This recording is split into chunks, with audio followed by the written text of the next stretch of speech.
आपकी स्मृति क्यों इतनी चमत्कारिक है? सुबह नाश्ते में क्या लिया, यह भी मैं दोपहर के आते आते भूल जाता हूं। क्या अच्छी स्मृति का गुर बताने की कृपा करेंगे? सहजानंद, मैं तुम्हें बता सकता हूं कि 1974 में 12 फरवरी को सुबह नाश्ते में मैंने क्या लिया, या 1977 में सुबह के भोजन में क्या लिया, या 1978 में 15 मार्च को सांझ के भोजन में क्या लिया। और उसका कारण ये नहीं कि मेरी स्मृति अच्छी, उसका कुल कारण इतना है कि नाश्ता मैं रोज वही लेता हूं और भोजन भी रोज वही करता हूं, उसमें भेद ही नहीं करता। तुम कोई भी तारीख की पूछ लो, मैं जवाब दे सकता हूं।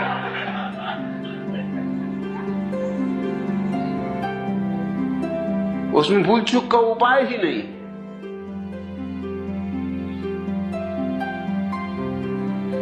कुछ चमत्कार की बात नहीं है। अब अगर एक ही नाश्ता कोई आदमी ले रहा हो रोज बरसों से, भूलना भी चाहे तो कैसे भूले, तुम बताओ। चमत्कार याद रखने में नहीं होगा, चमत्कार भूलने में हो जाए। भूल सकते ही नहीं। खाना भी वही लेता हूं रोज नियमित, सुबह भी वही, शाम भी वही, उतने ही कप चाय पीता हूं रोज। तारीख कोई हो, दिन कोई हो, साल कोई हो। स्वस्थ हों कि बीमार, कोई फर्क नहीं करता।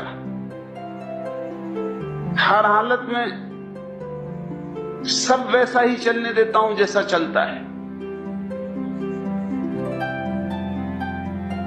इसमें कुछ स्मृति की खूबी नहीं है।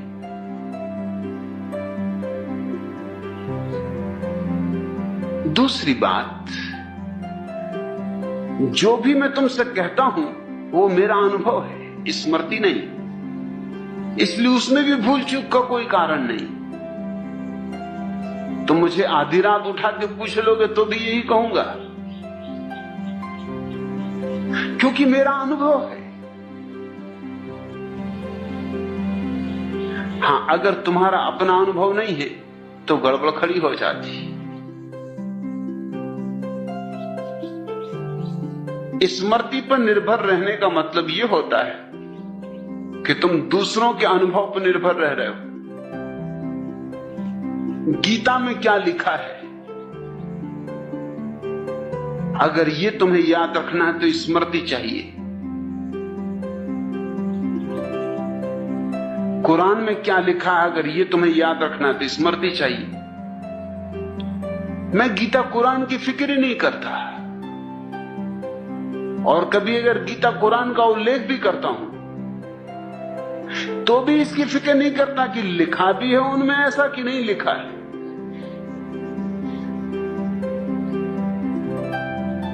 मैं नागपुर में था और मैंने एक बुद्ध के जीवन की कहानी कही कि बुद्ध एक रास्ते से गुजर रहे। वो उनके बुद्धत्व के उपलब्धि के पहले की घटना है। वो अपने एक शिष्य से बात कर रहे हैं, एक मक्खी उनके मुंह पे आके बैठ गई। बात जारी रखी उन्होंने, और जैसा कि आमतौर से हम करते, मक्खी को यंत्रवत हाथ से उड़ा दिया। फिर ठिठक के खड़े हो गए। तत्क्षण याद आया कि मक्खी को होशपूर्वक नहीं उड़ाया, और वही उनकी साधना थी। वही साधना में वो लगे थे कि प्रत्येक कृत्य होशपूर्वक करना, यंत्रवत नहीं। अब मक्खी तो थी नहीं, वो तो उड़ गई थी। मक्खी को क्या मतलब कि तुमने यंत्रवत उड़ाया कि होशपूर्वक उड़ाया? मक्खी को क्या लेना देना, वो तो हाथ देख के उड़ गई। लेकिन बुद्ध अपने हाथ को उठाए फिर से, जैसे कि मक्खी बैठी हो। शिष्य खड़ा होकर भौचक्का देखता रहा। बुद्ध हाथ को ले गए सिर के पास, मक्खी को उड़ाया जो कि वहां थी नहीं। फिर वापस हाथ को नीचा किया, फिर जहां बात टूट गई थी वहां बात शुरू की।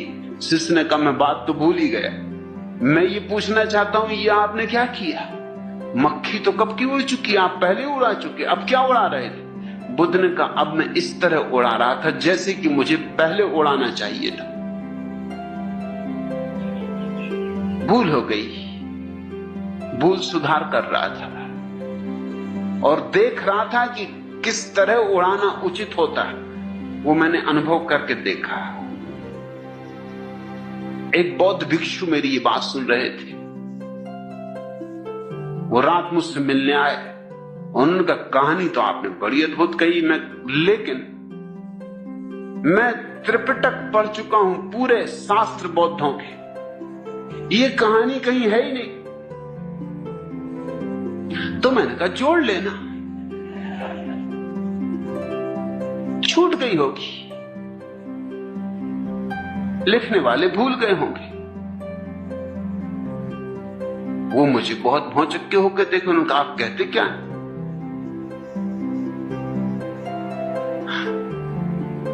2500 साल बाद आप कैसे सुधार कर सकते हैं शास्त्र? मैंने कहा मुझे शास्त्र से कुछ लेना देना नहीं,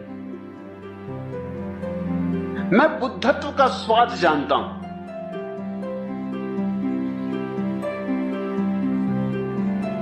ये कहानी घटनी ही चाहिए। बुद्धत्व की साधना में जो लगा है उसके जीवन में ऐसी घटे वैसी घटे, कोई और ढंग से घटे, मगर ये घटना घटनी ही चाहिए। कई तरह घट सकती। उन्होंने कहा बात तो बिल्कुल जमी, बात समझ में भी आई कि बुद्ध की सारी साधना ही जागरूकता की है। तो मैंने कहा कि बस बात जमने की बात है, बात समझने की बात है। बुद्ध की अंतरधारा के विपरीत तो नहीं है बात। उन्होंने कहा नहीं, अंतरधारा के विपरीत नहीं, अंतरधारा के बिल्कुल अनुकूल है। तो फिर मैंने कहा कि मेरा अंतरधारा से लेना देना है, शास्त्रों से मुझे क्या पड़ी? हो शास्त्र में तो ठीक, ना हो शास्त्र में तो ठीक। मैं कोई शास्त्रज्ञ नहीं हूं और न मुझे शास्त्रज्ञ होने में कोई रस है। इसलिए मैं जो उदाहरण देता हूं, तुम ये मत सोचना कि ठीक वैसा उदाहरण तुम्हें मिल ही जाएगा। मिल भी सकता है, ना भी मिले, मगर सुनने वाले को निश्चित ही लगेगा कि मैं इतने बलपूर्वक कहता हूं कि होना ही चाहिए। बल का कारण यह नहीं है कि शास्त्र में है ही, बल का कारण यह है कि मैं अपने अनुभव से जानता हूं कि ऐसा ही सत्य है। शास्त्र में हो तो ना हो तो, सारे शास्त्र भी नष्ट हो जाएं तो भी जो मैं कह रहा हूं वो सत्य है। सारे शास्त्र विपरीत हो तो भी जो मैं कह रहा हूं वो सत्य है, और सारे शास्त्र पक्ष में हो तो भी जो मैं कह रहा हूं वो सत्य है। ये स्मृति का सवाल नहीं है, ये मेरे बोध का सवाल है। और तुम मुझसे स्मृति का गुर मत पूछो,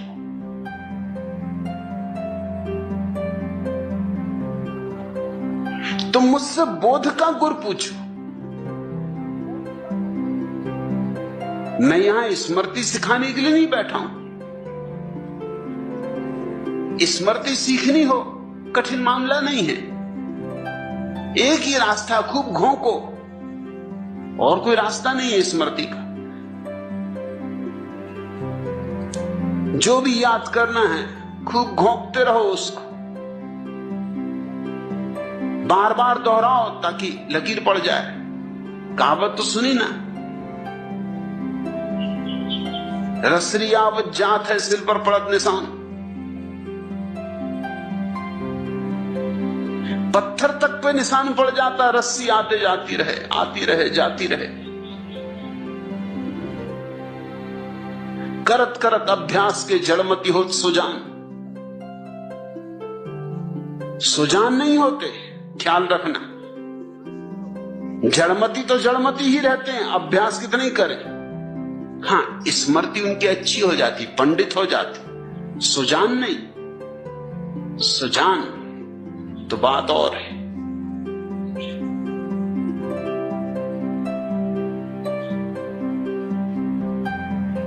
और जड़मती भी, अगर कोई पक्के जड़मती हो तो ये कहावत भी उन पर लागू नहीं होगी।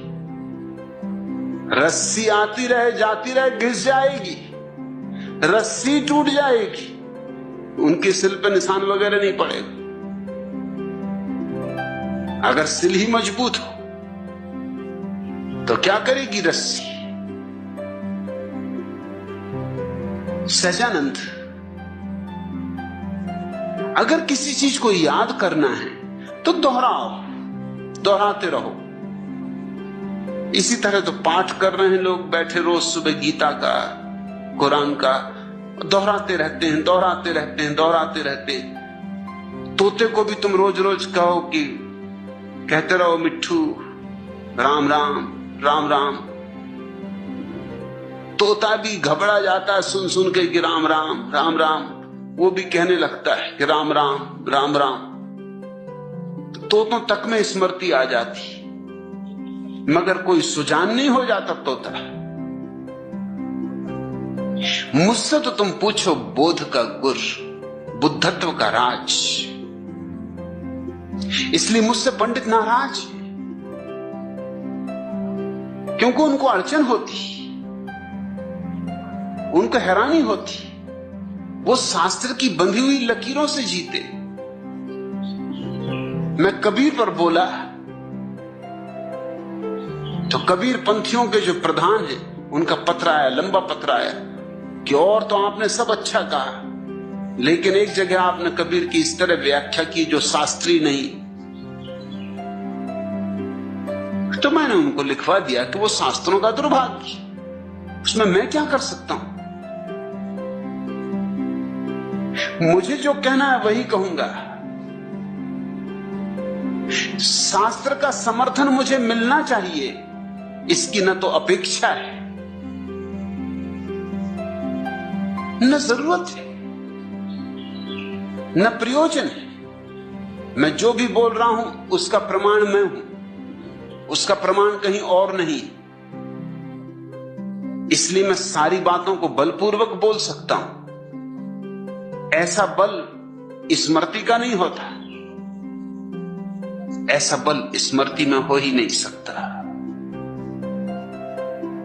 और भूलने का कोई सवाल ही नहीं उठता। अपना अनुभव है, भूलूं भी तो कैसे भूलूं। जो जाना है सो जाना है। इधर से पूछो, उधर से पूछो, हजार ढंग से पूछो, मैं वही कहूंगा जो मुझे कहना है।